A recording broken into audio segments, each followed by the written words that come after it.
Frazão, a gente está repercutindo aqui ainda as imagens gravadas no dia 8 de janeiro, divulgadas ontem pelo Supremo Tribunal Federal, mostrando o momento em que os PMs lá do DF, aí do DF, recuaram diante de grupos de bolsonaristas e retiraram suas viaturas, o que acabou facilitando a invasão e a depredação do prédio da corte. São horas aí de gravações. O Estadão coloca algumas delas à disposição no Jornal Impresso e também no site. Queria te ouvir sobre os desdobramentos a partir dessas novas provas, né? Inclusive com a identificação de mais bolsonaristas envolvidos nisso. Exato, Carol. É mais uma prova, essas cenas que a gente viu ontem é mais um indício muito forte, né? Uma evidência de que houve um comando para agir ou para deixar de agir da Polícia Militar do Distrito Federal.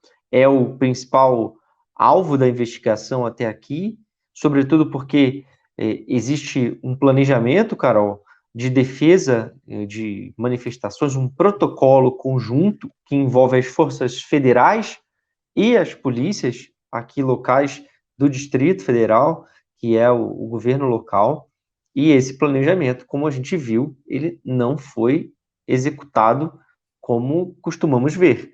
Eu tenho dado esse depoimento com frequência aqui, porque já assisti diversas manifestações de dentro do Palácio do Planalto e vi esse protocolo sendo executado. Já participei de cobertura de manifestações também na esplanada dos ministérios, que era a região onde estavam aqueles manifestantes, nos vídeos liberados ontem, depois de muitos pedidos da imprensa, pelo Supremo Tribunal Federal, que foi nitidamente, entre os poderes, aquele mais destruído, né? Que foi mais vandalizado, sobretudo na parte do plenário, que é onde despacham os ministros durante as sessões do Supremo Tribunal Federal, Carol, e é uma área mais vulnerável, porque ele fica logo ali no primeiro andar, onde quando se chega ao Supremo, se você sobe um lance de escadas e já está ali o plenário foi facilmente invadido, com as vidraças sendo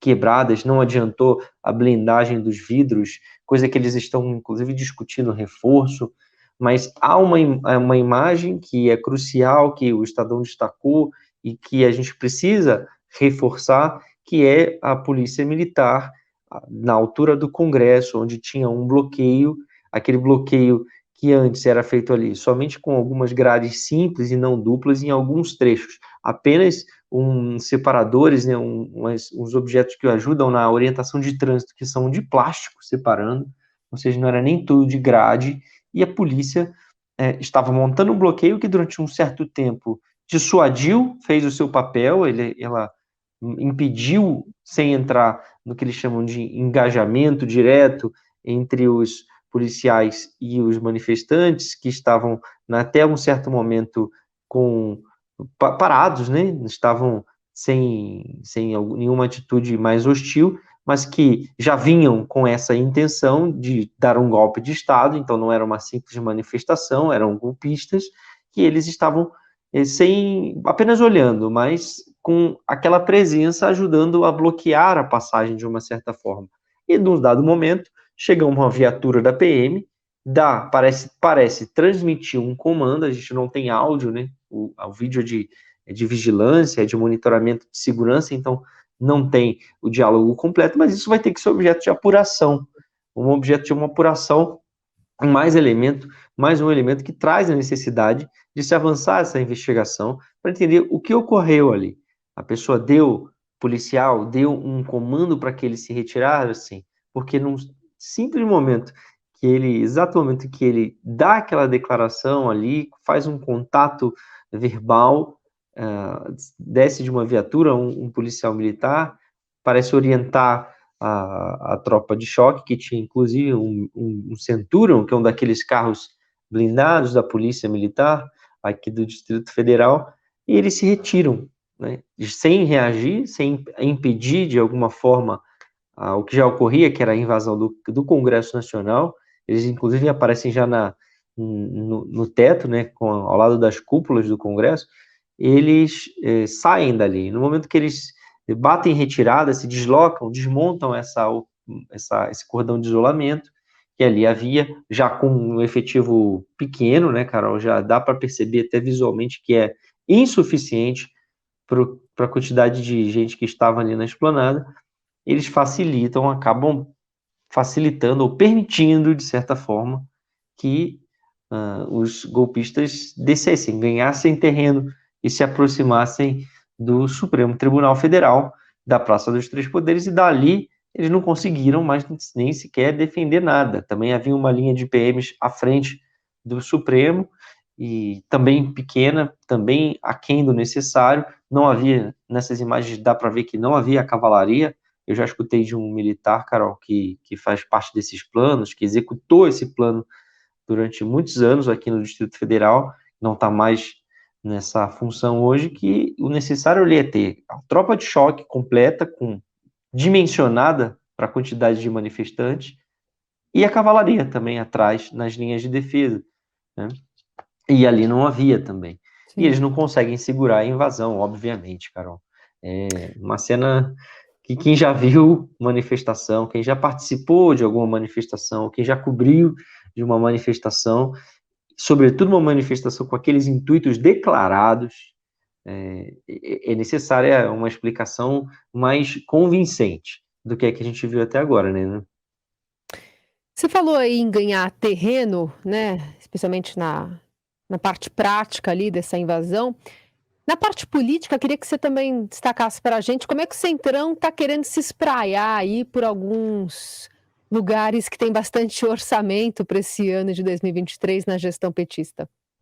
Aliás, Carol, a parte política que tem a ver muito com essa manifestação aí, com essa não reação, que seria uma CPI, o governo está fazendo de tudo para que ela não ocorra, né? Pois é. Porque sabe que isso vai se voltar, apesar de haver necessidade, isso dá munição para uma investigação, né? Dá argumento político para que seja mais investigado, mas no Congresso Nacional, pelo menos o governo Lula, o presidente já disse que não recomenda, e a gente sabe por quê, né? Porque temos uma bancada majoritária do PL na Câmara e do Senado, uma oposição forte, que vai ter espaço nessa oposição, nessa CPI, essa oposição terá espaço, né? Tem uma bancada forte do União Brasil, que é um partido que, tanto na Câmara quanto no Senado também, ainda está instável. E a gente entra nesse assunto, Carol, que é o acordo da governabilidade, que vai começar a ser executado com um pouco mais de dimensão, que eles vão se espraiar um pouquinho mais na máquina pública a partir da semana que vem, quando houver a eleição da Câmara e do Senado, e começarem a ser votados os projetos, sobretudo o interesse do governo, os de interesse do governo Lula, é nisso que eles querem se fiar para distribuir os cargos de segundo escalão, de terceiro escalão, mas cargos muito vultosos, Carol, na dimensão financeira, vamos dizer assim, no orçamento da União. São cargos que mandam em quantias bilionárias. E está na disputa, está no foco dessa negociação União Brasil, porque tem 59 deputados federais. Não é por outro motivo, ele é fundamental para o governo Lula governar, tanto é que levou, sem ter feito parte da campanha, o partido, inclusive, tinha uma candidata a presidente da República e grande parte dele era de oposição, mas é um partido que foi tratado pelo governo como um partido aliado, mesmo sem ser, com vários desses líderes dizendo que fariam oposição, lançando um manifesto na semana passada, né, falando em empoderamento do Congresso, em não subserviência na Câmara dos Deputados, mas olha, tem 10 senadores, o PT só tem 9, o PL, que quer disputar o comando do Senado, seria oposição, tem 14. Então, isso faz com que o Lula não queira CPI para investigar os atos antidemocráticos de 8 de janeiro, porque sabe que seus ministros ficaram no foco, vai expor o Flávio Dino, da Justiça, o José Múcio, da Defesa, e o Gonçalves Dias, general Gonçalves Dias, do Gabinete de Segurança Institucional, eles serão um foco, e dali também toda a estrutura dos ministérios, dali para baixo, terá, já se diz, numa reunião da bancada do PT semana passada, lembraram das CPIs, né, como começou a CPI dos Correios na época, desagou no mensalão, no primeiro governo do Lula, então tem esse temor, sim, e eles estão negociando essa entrega de cargos. União Brasil já levou o pleito para o Palácio, teve uma reunião na semana passada com o Elmar Nascimento, líder da bancada do União Brasil na Câmara, pedindo 3 cofres desses, Carol, muito vultosos. O FNDE, Fundo Nacional de Desenvolvimento da Educação, a Codevasf, Companhia de Desenvolvimento do Vale do São Francisco, e eles querem também o Banco do Nordeste. O FNDE tem 84 bilhões de reais para distribuir. O Banco do Nordeste administra os fundos do Nordeste de Desenvolvimento, o Fundo Constitucional de Financiamento, 35 bilhões. E a Codevasf tem mais 2 bilhões para distribuir e muitos cargos por todo o Nordeste, superintendências nos estados, representação. Quer dizer, é uma pedida tripla que o Lula já indicou que não vai ceder, mas pelo menos a Codevasf eles devem dar sim, Carol, consideram que a reivindicação é justa para a União Brasil, para tentar segurar esse partido que ainda se mostra muito instável. E o governo já admite que será um partido com 3 ministérios, provavelmente com a Codevasf e algo mais, mas que não votará em conjunto, em toda a sua bancada, tanto na Câmara quanto no Senado, com o governo, por causa do perfil. Tem muitos de parlamentares da oposição, não se imagina o Sérgio Moro, por exemplo, votando com o governo Lula. Tampouco a esposa dele, a Rosângela Moro, que é do partido também, deputada federal eleita por São Paulo, votando com o governo Lula.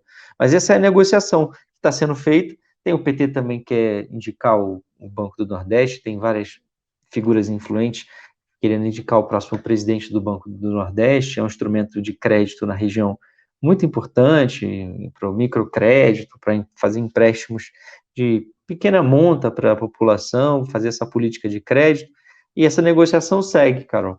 Essa negociação ela vai se intensificar. Tem os partidos que estão tentando também entrar no governo via algum desses cargos, e por enquanto tem um cenário de pedidas altas, o governo tentando segurar a entrega desses cargos para ver quem é que vai de fato contribuir e votar com o governo, mas de uma lógica política de participação que a gente já conhece bem, em que em vários dessas autarquias, desses órgãos federais, já vimos no passado recente que deu em corrupção.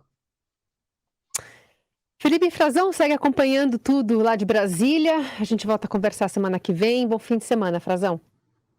Bom fim de semana para você, Carol, e para os nossos ouvintes. Até terça-feira.